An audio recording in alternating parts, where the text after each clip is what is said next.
لغايه ما يمتزجوا مع بعض، وبعدين هحط عليهم الفانيليا. هاخد معلقه من البياض واحطه على الصفار واخلطهم مع بعض. انا بعمل ليه كده؟ عشان الكيك بتاعي يطلع هش ومرتفع اكتر. بعد كده هاخد الخليط واحطه كله على البياض واقلبه بالراحه من تحت لفوق عشان الهواء ما يخرجش منه لغايه ما يمتزجوا مع بعض كويس. هجيب الصينيه بتاعتي اللي حضرناها واصب جواها الخليط. عشان اطلع الفقاعات الهواء زياده بخبطها خبطتين كده على الترابيزه اللي محطوطه عليها. هدخله في الفرن اللي انا سابق التسخين، يعني سخنته قبل كده على درجه حراره 140 واسيبه حوالي ساعه ل5 دقائق.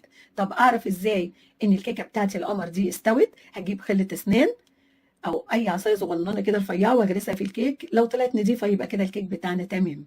هنقلبها اول ما تطلع من الفرن على شبكه وهسيبها تبرد شويه واحنا قلبينها، وبعد كده هشيل منها ورق الزبده. ودي كانت النتيجه. لو وصلتوا معانا في الفيديو لغايه دلوقتي